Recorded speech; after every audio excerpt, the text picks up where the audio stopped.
Their new guilty pleas tonight in a murder-for-hire scheme. Today, Terica Ellis and Waiel Yaghnam pleaded guilty to multiple charges linked to the death of Andre Montgomery. He is the grandson of Robbie Montgomery, the original owner of Sweetie Pies, a St. Louis-based soul food restaurant.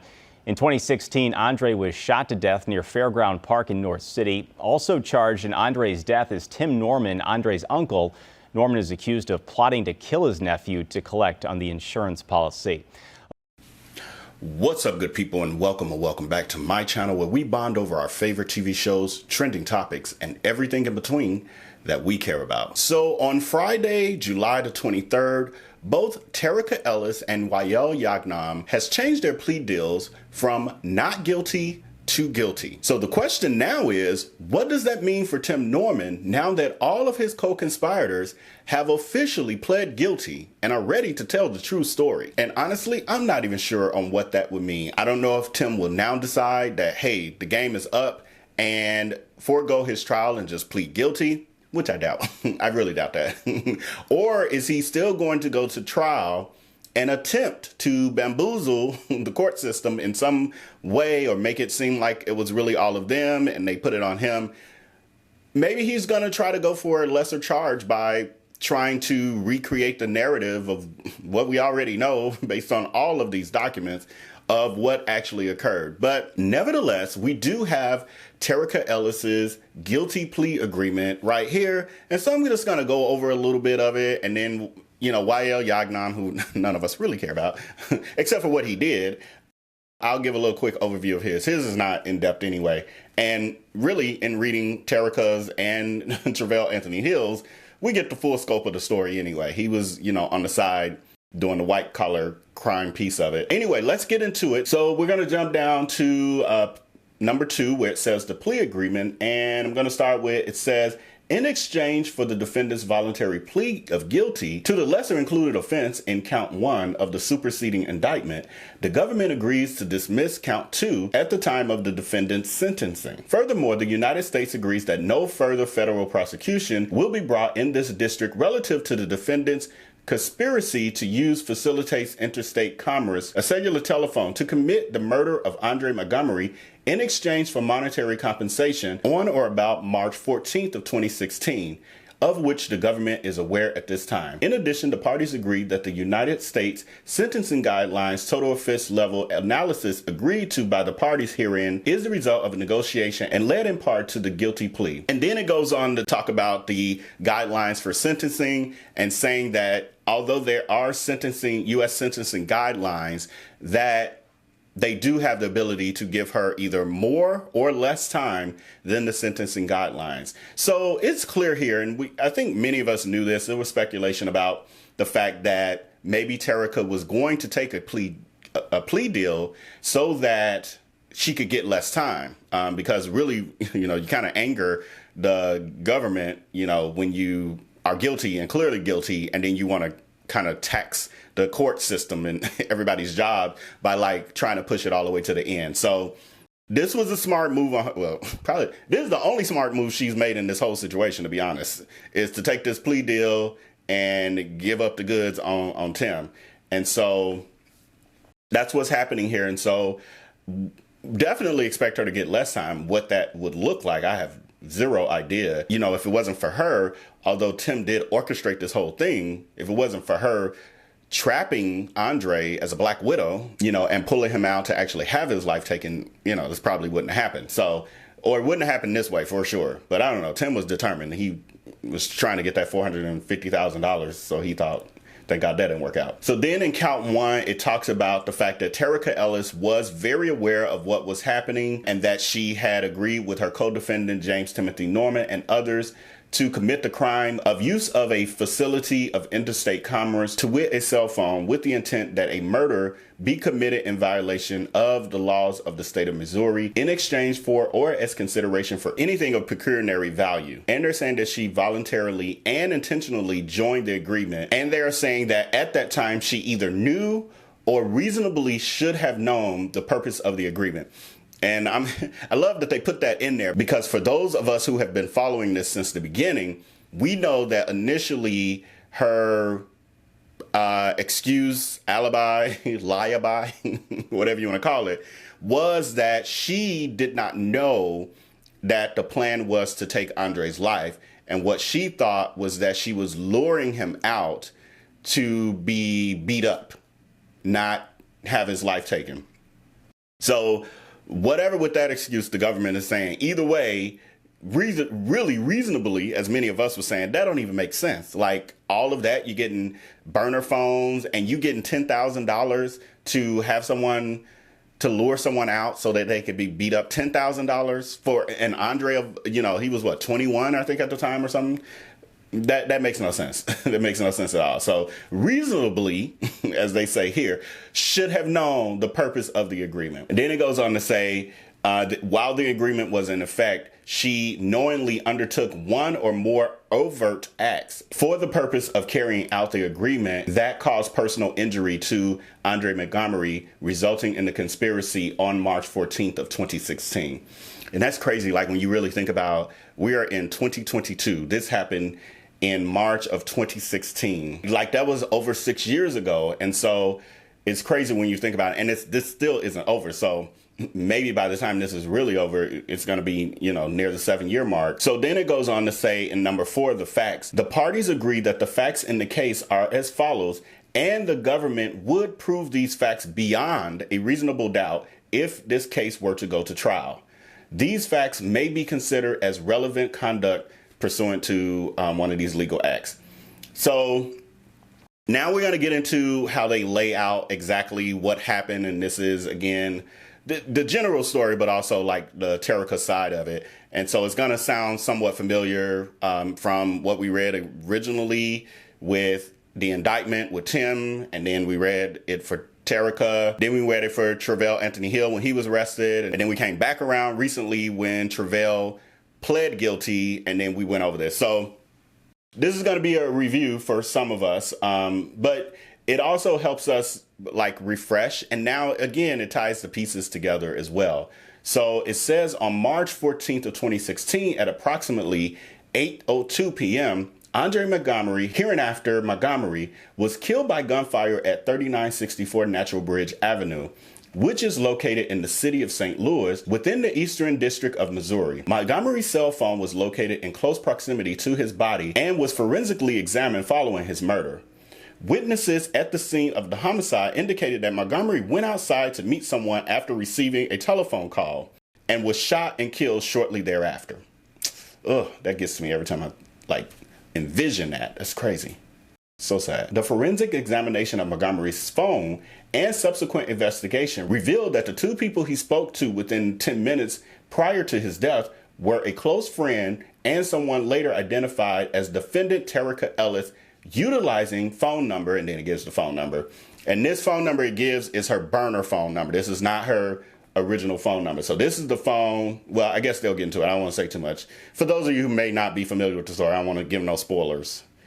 We know how it ends. Okay, so they say hereinafter Ellis phone number 2. Ellis phone number 2 had been saved in Montgomery's telephone under the contact name Alexis the Great, which was the vanity name on Ellis's Instagram account on which she had previously communicated with Montgomery. I forgot about that she had, her Instagram was Alexis the Great. I'm going to have to pull that up. I'm going to throw some pictures up here from it. I'm sure it's probably still up, just like Tim's is. So it said Ellis had driven to St. Louis, Missouri the previous weekend from Memphis, Tennessee, and stayed in St. Louis until Monday, March 14th of 2016. So she left the day of his murder, after his murder. So it says on that date, co-defendant Norman contacted Ellis on her primary cell phone, and so they now give her actual original cell phone number. Herein, Ellis phone number 1. So she has 2 phone numbers. She has her real phone number, and then she has the burner phone number that was used solely for the purpose to take the life of Andre. And said, and asked her to meet him at Chase Park Plaza Hotel in the Central West End neighborhood of the city of St. Louis. Ellis and Norman had been involved in a sexual relationship for several years preceding the events of March 14th of 2016. And this is interesting because I actually have been doing the Welcome to Sweetie Pie's investigative series. We're going to continue that even once, Tim is buried beneath the jail. We're going to continue that series just for reminiscing sake and tying some of the pieces together for those of us who are like true super fans of the show. But anyway, when you look at them saying that they had, Tim and Terica had been in a sexual relationship for several years before 2016, this is saying that they, while he was dealing with Janae and then towards like the end where it was like they weren't sure if they were going to get together, she was kind of holding out hope for him, etc. He was with Terica. And I think in the show, they didn't really talk about him messing around. They alluded to him, not alluded, they talked about him being a workaholic. And Janae was the only one saying things like in some of the clips. And I think they probably edited a hell of a lot of that out. But every once in a while you would catch her saying, and whatever you're doing out there, and you say you're at work, you know, those sort of things. So Janae knew. She might not have known who Terica was, but she knew there was some other chicks. I'm sure she didn't know that he was paying for it and sleeping. Like, because if that was the case, I'm just, well, I don't know. Some women will stick with a man who does that, but I would say she would have left him sooner, but who knows.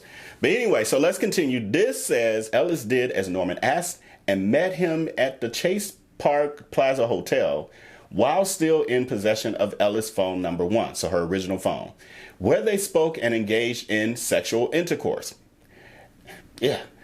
Afterwards, Norman and Ellis spoke about Norman's nephew, Andre, among other things. Norman showed her a photograph of Montgomery and asked if she knew him. Ellis advised that she had previously met Montgomery at Bottoms Up, an exotic dance club in East St. Louis where Ellis worked as a dancer. And it is a grimy looking strip club. It looks disgusting on the outside. But, so she's grimy, so that makes sense, right? So this is interesting. So I thought about this again, because again, this we read in the original indictment for Terica, but it's a revisit because I literally haven't read this in a year. But what occurred to me recently about this piece of it is Tim was manipulating everyone involved from day one. Just think about the fact that out of the blue, you're sleeping with a woman, and so your conversation after that, after you've, done that and gotten in somebody's head and connected with them, you then start asking if she knows your nephew, and now you're trying to get that information out of her to then get her to do something to help drive whatever your plan is in the end, evil plan. And so I believe that Tim was planning to do this. This wasn't by happenstance. This was all by design when it comes to even being with Terica or utilizing her as the ploy. So it then goes on to say, Norman advised Ellis that he was looking for Montgomery and needed her help to find him. Norman further explained that he was upset with his nephew. Ellis informed Norman that Montgomery had introduced himself to her as a rapper from New Orleans while at Bottoms Up, as Montgomery had spent more money with her than the average customer. Ellis had exchanged her contact information with him, providing Montgomery with the number for Ellis' phone number 1, so she could advise him when she would be dancing again. Okay, so Andre had went to Bottoms Up Club. This is Terica's version. So what it's saying here is that while she was there dancing for him, he was paying a lot of money. And of course, that's going to get the attention of an exotic dancer, AKA stripper, like what we really call them. But this got her attention. And then so, of course, they're striking up conversation. I don't know. Was he in the, what do they call the room in the back? I haven't caught up on P-Valley yet, so now I forgot what the name of the room in the back. But anyway, I wish I could think of the name of the room. But y'all know what I'm talking about. The room in the back where the ballers go, like where they really putting money. So he might have been back there, maybe. And so that's where they tend to do more conversing and things like that. Y'all know what I'm talking about. But anyway, Ellis agreed to assist Norman in locating Montgomery on March 14th of 2016. Norman had advised Ellis that he was looking for his nephew, and Ellis knew that Norman was upset and frustrated by his inabilities to locate Montgomery and knew that Tim was going to take some form of action relative to Montgomery. Despite this, Ellis did not take any affirmative actions to disavow or defeat the purpose of the commission of violent criminal activity on March 14th of 2016. So this is saying, even with her original excuse that she knew that there would be some form of violence, but she thought he would be beat up, not that his life would be taken. They're saying either way, she didn't do anything to disavow or defeat the purpose of that, because she really could have agreed with Tim and say, yeah, I'm going to do it, and then tricked on him, like went through with some of it or just reported him to the police, and then they could have followed through with the rest and got him on intent to do it, and then Andre could have still been here. So she could have helped preserve the life of Andre. For whatever, well, I was going to say for whatever reason she chose not to. We know money was definitely a motive for her.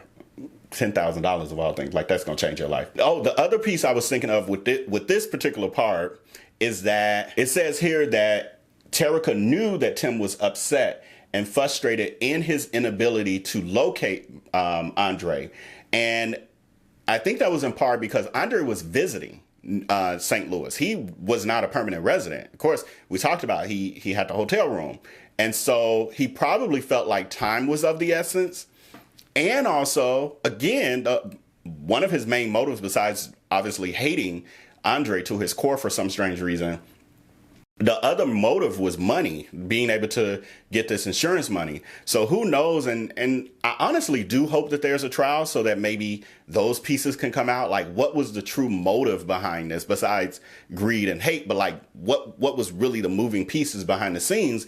Because there was talk, especially in the beginning of this. I haven't heard a lot of it now, but in the beginning that Tim had a lot of debt related to all of those various restaurants he opened and, you know, those sort of things, and all his little side hustle stuff too, that possibly maybe there was someone putting pressure on him for their money, and he was desperate. And in that time, he was like, okay, I got to make this happen now so that I can get this $500,000 to then, you know, pay off my debts or whatever. So that could explain his frustration with not being able to locate Andre, because he's like, I need to do this now. Because it's not like Andre could have been getting on his nerves. Oh, the other piece, and other main piece, was also that Andre was back there he was supposed to be going back to talk to the police about the burglary of Miss Robbie's home, where he had originally implicated Tim in it. But because he was under the influence, when Andre went, he was under the influence of marijuana.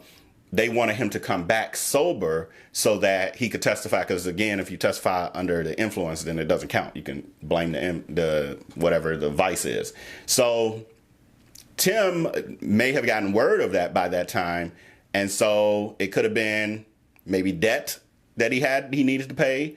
And it also could have been, I don't need him going back and saying more to put the police on my case. So very interesting. And we know that Tim had a temper. So can you imagine? We've seen him, you know, on the show, you know, get mad at Janae because she didn't want to just let him barge in and out of her house when they weren't even together, and throwing phones to the ground. And we've seen him like that, like mean look. So I can imagine that was definitely going on with this too. So it goes on to say, prior to leaving the Chase Park Plaza Hotel, after Ellis had agreed to assist Norman in locating Montgomery, Ellis contacted Montgomery on Ellis phone 1. So she calls Andre on her real phone, and then says, at which point Montgomery told Ellis he was staying at the La Quinta Inn in Hazelwood, Missouri. So now she's able to get in contact with Andre, unfortunately, because he's, he probably saw that as a hookup. He's like, oh, she called and I'm in town. Let me handle this. And so now at this point, Terica is aware of where Andre is and knows he's in town. And so she then immediately tells Tim. And so then it goes on to say, Ellis and Norman went together to a Walgreens near the Chase Park Plaza Hotel and purchased 2 cellular phones. Ellis and Norman activated these devices and saved one another's cell phone numbers by placing calls to each other. That's not smart. That wasn't smart, because now it pulls the burner phone numbers into their phones, which they still would have. So that puts that on their caller ID. So now they're connected to those phones. Duh. But that's what they get. Good. Y'all deserve this, fools. So then it says both cell phones were designed to be burner phones. And it says, utilized only for the purpose of communicating with one another and ultimately with a third person, an associate of Norman's who was unknown to Ellis, but whom Ellis now knows to be co-defendant Travell Hill. Ellis's cell phone was assigned, and then it gives the phone number of the burner, and then that became what they're calling Ellis phone number 2. It says, after Ellis and Norman had obtained the burner phones, Norman instructed Ellis to contact Montgomery and advise him she was having problems with her phone, Ellis phone number 1, and that Andre needed to contact Ellis on Ellis phone number 2. So she calls him and says, hey, this number, my main number, I'm having problems with this phone, so call me on this number instead. And so that's how she was able to pull him off of her main number onto this burner number that was going to get thrown away. So it says, in exchange for, among other things, using Ellis phone number 2, the burner, to relay the location of Montgomery throughout the day on March 14, 2016, Norman provided Ellis with $10,000 in U.S. currency. Well, literally a whole day of planning. Like, you don't have no time in that whole hours, because I guess they had to know days before, but that whole day where you're actually trying to plan it through, at no point does your conscience kick in like, this ain't right, this ain't right. None of them, like not nan 3 of them. So then it says, Ellis then left Norman at the Walgreens and proceeded directly to the La Quinta Inn in Hazelwood to verify that Montgomery was there. Acting on instructions from Norman, Ellis advised Norman that Montgomery was present at the La Quinta Inn. Norman told Ellis that he was not ready yet and that Ellis needed to learn Montgomery's next location. Norman further instructed Ellis to advise Norman of Montgomery's next location once she learned it. Norman proceeded to provide Ellis with another phone number for an associate of Tim's who was unknown to Ellis at the time, but who Ellis now knows as co-defendant Travell Hill. Norman instructed Ellis to contact Hill using the phone number Norman had given Ellis to notify Hill of Montgomery's location. So if you got lost in that, what happened was, once Terica knew Andre was at the La Quinta Inn, she verified it to Tim. Tim said he wasn't ready. And I remember a quote, and I think it was in his indictment, where it says he, in quotes, said, my boys aren't ready yet. So when Tim says that, he's like, they're not ready, so I need you to find out where he's going to be at next, because then they'll be ready. So then by the time she calls back to, calls Tim back or they talk again, Tim is then giving her the other burner phone number, because now he's handed off that extra burner phone to Travell Hill. So at that time, Terica don't know who she's talking to. Like, in theory, that's a smart thing to do, because all 3 people don't know each other. He's the person orchestrating. It's a prison mindset too, though. Manipulation, but also like a prison mindset too. It's called divide and conquer and stuff, yeah. So it then goes on to say, at approximately 7:07 p.m. on March 14th of 2016, Montgomery texts Ellis on Ellis's phone number 2, the burner, and stating that he was at 3964 Natural Bridge. So this is the house he was at. Upon receiving the text message, Ellis used Ellis's phone number 2, the burner, to call Norman on his burner cell phone and update him on Montgomery's location. After speaking with Norman, Ellis used Ellis's phone number 2 to then call Hill and advise him of Montgomery's location, so that Hill could come to that location for the purpose of confronting Montgomery. So she's tying these pieces together. Without her, none of this happens. This part of it doesn't happen. It's just not successful. They would at least have to try again. Okay, so then it says, eventually Ellis drove to 3964 Natural Bridge Avenue, where she understood, based on her conversation with Norman, that among other things, Ellis was supposed to contact Montgomery so that Montgomery would step outside of the residence, where Hill, who had also arrived separately, would confront Montgomery. So I don't think this in here. It looks like they jumped some of it, because for some reason they jumped part of it. So after she left Andre at the La Quinta Inn, Andre went his way, she went her way. She went to the mall, because now she knows that she's got to try to lure him again. So she went to the mall and then purchased a pair of True Religion jeans for Andre. It's kind of odd, though. Why would she spend so much money on jeans knowing... Yeah, that's kind of crazy. But okay, so she went and purchased her jeans, and then she reached out to Andre and then said, hey, I have a gift for you, or I have jeans for you, or whatever. And where are you so I can bring them to you? That is how she was able to get Andre's location. He texted her the actual address of where he was. She then in turn let Vell know, of where to come to catch up with Andre. And then once she arrives at that location where Andre is to lure him out, it then picks up here. So it says, at approximately 8 p.m., Montgomery exited the residence to meet with Ellis at her vehicle, which was parked on the curb near 3964 Natural Bridge. Ellis spoke with Montgomery briefly, and they said, I remember again reading before, it was like 2 to 3 minutes. It was very brief because, again, she was just trying to lure him out, knowing all the while that Vell was basically in the bushes waiting on him.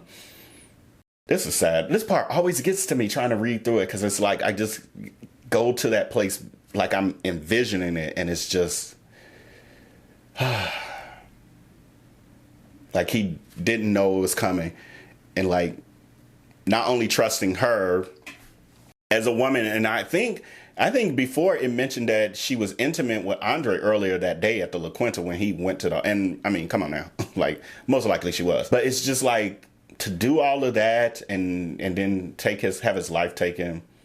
It's so dirty, so dirty. And then just like his mindset, like the innocence of like, who is this shooting me? What's happening in this moment? Like 1 minute I'm going out to the car because some girl is, caking on me and buying me stuff. And then the next moment somebody's taking my life. Like what are the last, does he even notice? Like, does it happen so quick that he doesn't know it? And they said it was multiple shots. But anyway, so it says, when Montgomery was returning to the house from Ellis's vehicle at the curb, Hill shot and killed Montgomery as Ellis was driving away. So I'll give some more because they've been very vague here. Yeah, they're being very vague here. So, well, they're giving an overview. I'll say that. They're giving an overview. So it says when he was returning to the house. So as he was coming out, as Andre was coming out of the house to go to Terica's car, Vell walked up to him and asked him, because he wasn't sure if that was Andre or not, because there was other people around. He wasn't sure if that was Andre or not coming out of the house. So to verify, he asked Andre if he had marijuana or something. And so it was, I guess, to hear his voice and confirm, oh yeah, this is Andre. So then Andre goes to the car. He gets in the car. 2 to 3 minutes. Terica's BS'd him, held him long enough, and then he starts to walk back in the house. That's when Vell walks up to him and then starts to fire shots. And there was other people who got shot as well. Another person. It's like we haven't heard quite really any details about that. Well, I haven't. I'll say I haven't heard any details about that piece of it. And maybe that'll be one of the people who would testify. But the other piece, so from her story. So here, I'll read this first. So it says, when Montgomery was returning to the house from Ellis's vehicle at the curb, Hill shot and killed Montgomery as Ellis was driving away. After Ellis heard the shots, she immediately called Tim using her burner phone as she traveled back to Memphis, Tennessee. Upon Norma's instructions, Ellis destroyed the burner phone.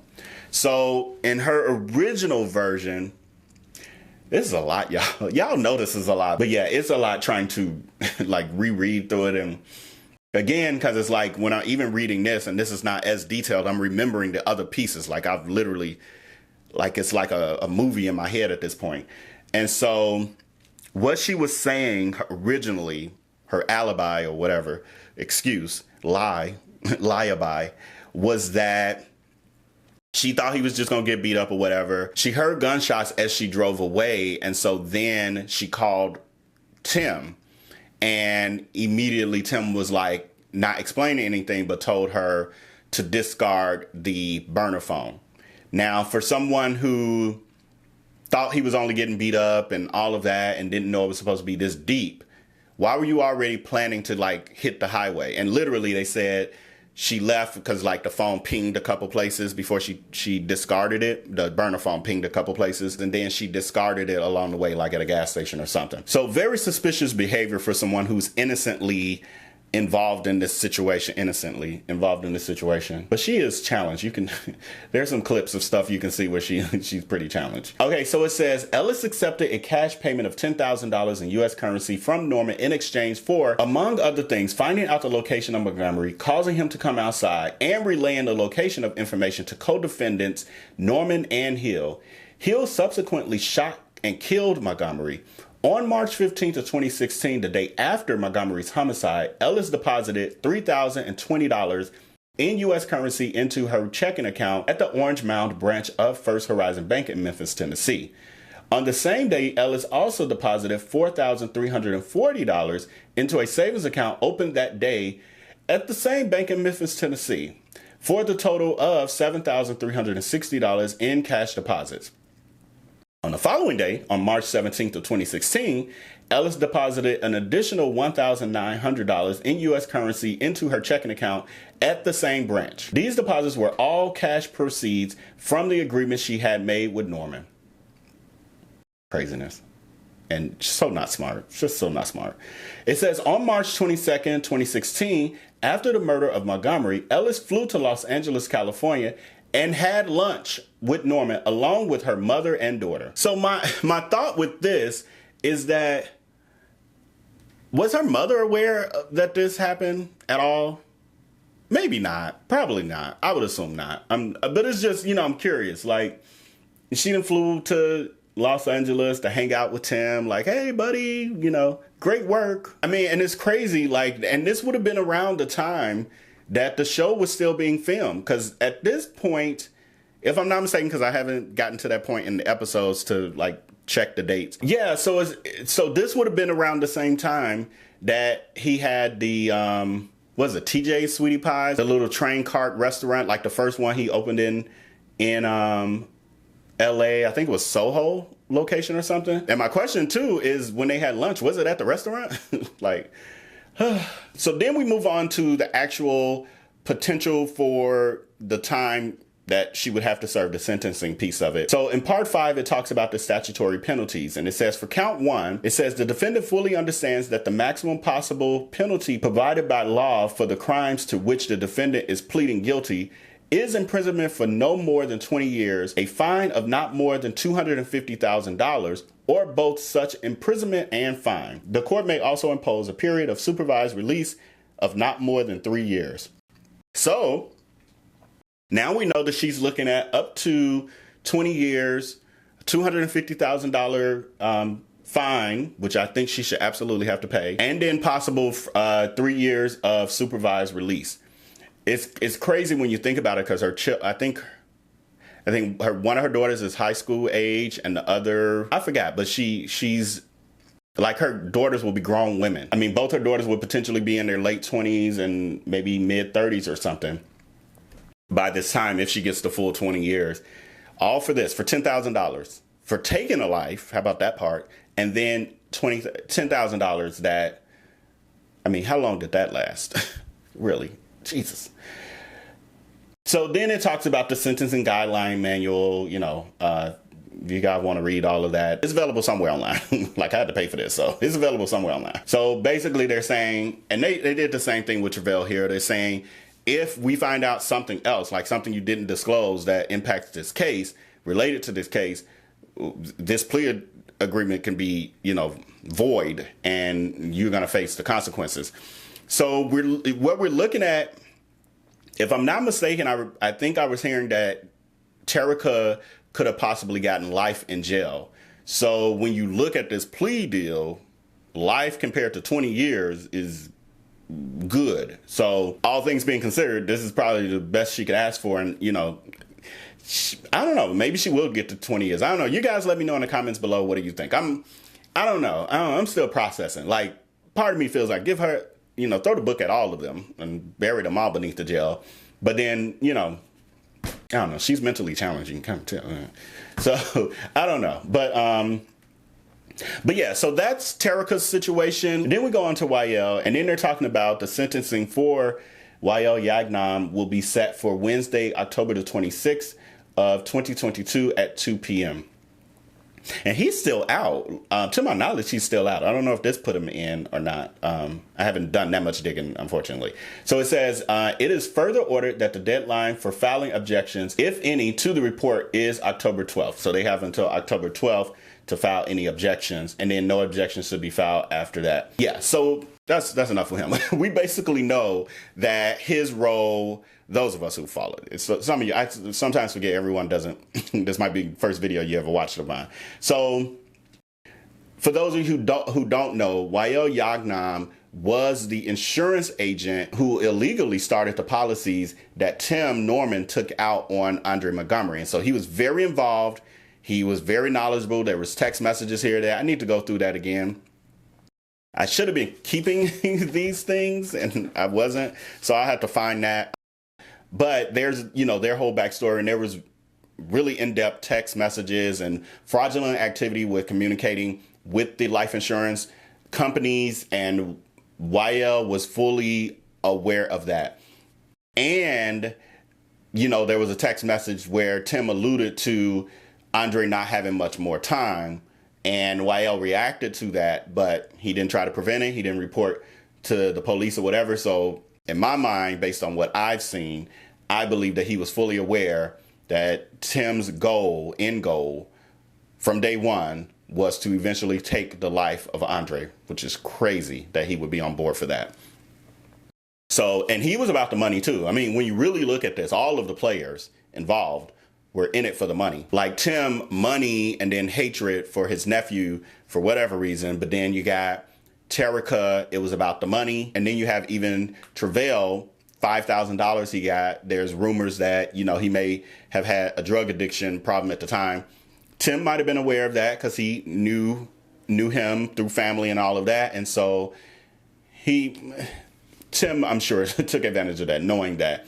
And then Waiel Yaghnam, he was a professional insurance agent, you know, but he was even talking about, hey, if we can get moving on this next policy, I'll win a trip. Like, dude, what is happening here? Like, you're encouraging this because you want to go on vacation. You want to get a policy created so that he can later take the life of that person.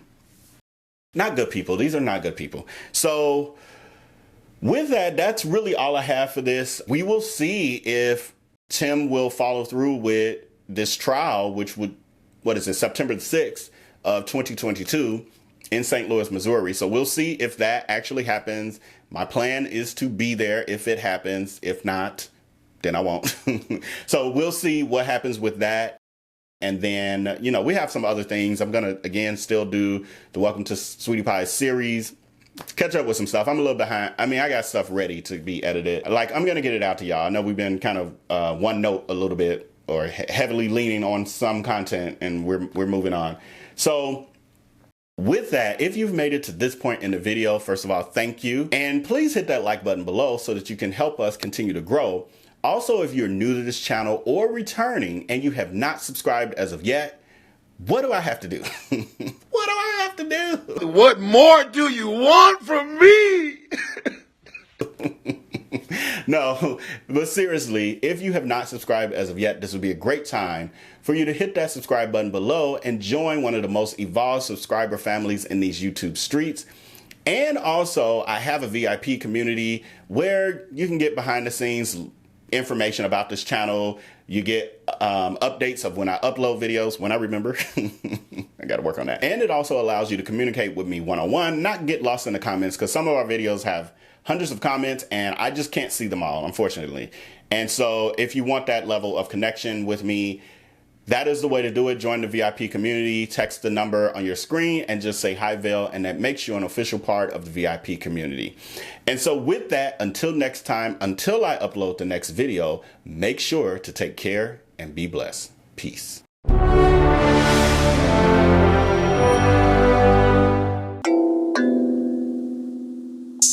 Hey, poppin' like I'm supposed to. Watch out for the people that ain't close to. Speak a little something you could toast to. I ain't tryna hear about what you won't do. Moving like I'm into. Hit the ground running like the rain do. Speak a little something that you're into. tryna hear about what you been through. Like, hold up, say what's the hold up. I got the pack, who got the roll up? I'm tryna pull up. It seem like every time I show up, it gotta go up. See the drip, they see the glow up. Oh, now they know us. See, it's funny how my pockets out of shape, but I'm fit for the flex. Clear the phone call, hit my chick with a text. Parlay through the bird with my drip from the jets. Save a couple hundred by your